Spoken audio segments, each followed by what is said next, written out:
को बहुत दुख हुआ। वो कंस की दोनों पत्नियां हैं, अस्ति और प्राप्ति, दोनों रोने लगी। तो कन्हैया ने पूछा, अय मामियों आप क्यों रो रही हो? दोनों रो करके कहने लगी कि हमारे पति हमें छोड़ करके चले गए। भगवान ने कहा, मामियों आपके पति तो आपके सामने पड़े हैं, फिर रोने की क्या बात है? दोनों रो करके बोली, पति तो सामने पड़े हैं लेकिन ये बोल नहीं रहे हैं। भगवान ने कहा, मामियों बोलने वाले को तुमने देखा ही नहीं है। जब तक बोलने वाले को भक्तों देखा नहीं जाता तब तक प्रेम हो नहीं सकता है। शरीर को देखा है, शरीर से प्रेम हुआ है, और फिर शरीर आपके सामने पड़ा है तो रोने की बात क्या है?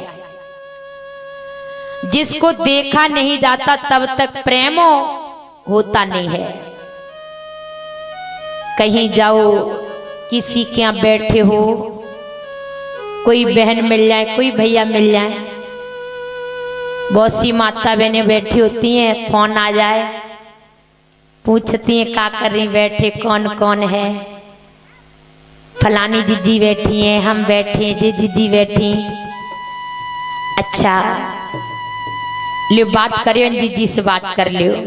तो फिर मालूम क्या जवाब देती हैं, हम क्या बात करें, हमने देखो ही ना है, जानते ही ना है। यही तो कहते हैं, जाने तो बात करें, जानते नहीं क्या बात करें। इसी तरह से जब तक इस जीव आत्मा को बोलने वाले को देखा ही नहीं तो प्रेम हो क्या सकता है? कन्हैया कह रहे, मामियों तुमने बोलने वाले को कभी देखा ही नहीं है, तुमने तो सिर्फ शरीर को देखा है। तो शरीर तुम्हारे सामने पड़ा है तो रोने की क्या बात है? नहीं, फिर भी दोनों को चैन नहीं पड़ा। रोती हुई रथ पर बैठकर अपने पिता जरासंध के पास आ गई। पिताजी, द्वारका की कन्हैया ने तुम्हारी दोनों पुत्रियों को विधवा बना दिया। जरासंध को आया क्रोध, और वाने क्रोध में भरकर मथुरा पर 17 बार आक्रमण किया। फिर भी भैया कुछ नहीं बिगड़ा। मथुरा के वासियों का बिगड़ भी क्या सकता है? स्वयं भगवान श्री कृष्ण रक्षा जो कर रहे हैं। भक्तों, जिसकी रक्षा भगवान करते हैं उसका कोई कुछ बिगाड़ नहीं सकता है।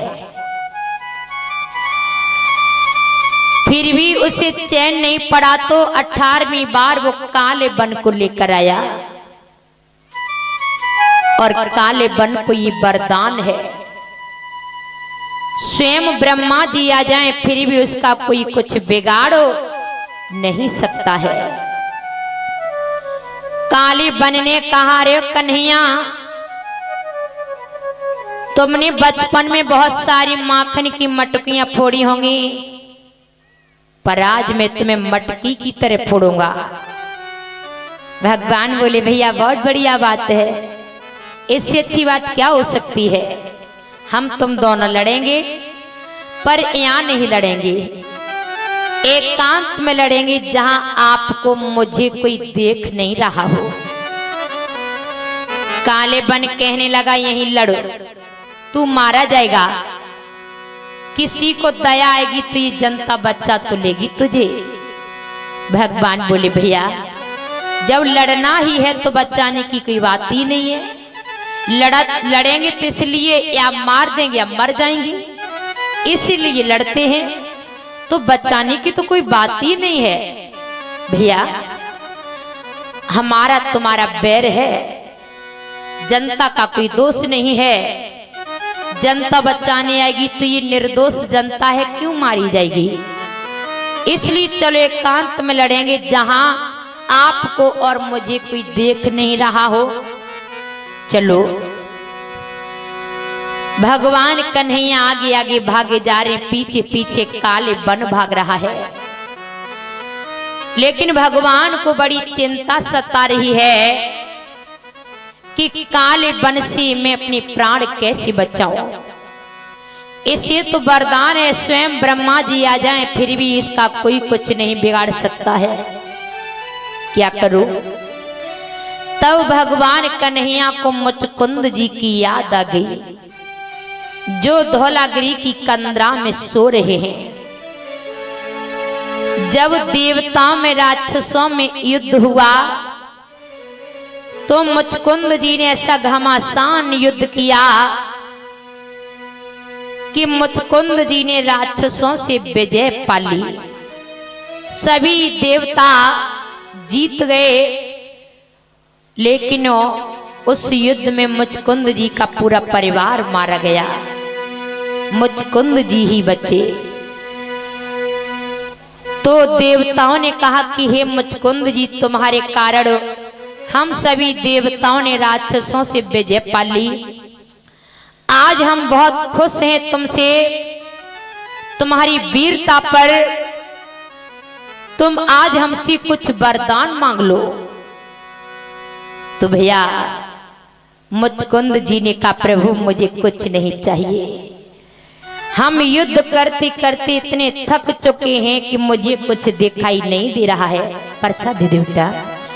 और आप देना चाहते हो तो प्रभु ऐसा करो कि मुझे सोने की आज्ञा दे दें। अब हम सोना चाहते हैं, इतना थक गए, कुछ दिखाई नहीं दे रहा है। तो देवताओं ने कहा, जाओ मुचकुंद जी, तुम धौलागिरी की कंदरा में जाकर के सो जाओ, और सोते से जब भी तुम्हें कोई जगाएगा तो तुम्हारी नजर पड़ते ही वो जल करके भस्म हो जाएगा, राख हो जाएगा। तो मुचकुंद जी धौलागिरी की कंदरा में सो रहे हैं। भगवान कन्हैया को मुचकुंद जी की याद आ गई। अरे अब तो मुचकुंद जी को जगाने का अवसर आ गया। तो आज प्यारी भक्तों, भगवान कन्हैया धौलागिरी की कंदरा में आए, अपना पीतांबर मुचकुंद जी के ऊपर डाल दिया। श्री कृष्ण भगवान वहीं पर छुप गए। काले बन भागता हुआ आया। अरे अभी अभी भाग रहा था, एकदम से नींद आ गई, जो तू सो गया। एक लात मारी, कहा अरे उठ बेरी। पर भैया मुचकुंद जी की नींद नहीं टूटी। साहेब लाल लोहार खेड़ा और 111 रुपए दक्षिणा भेंट कर रहे हैं।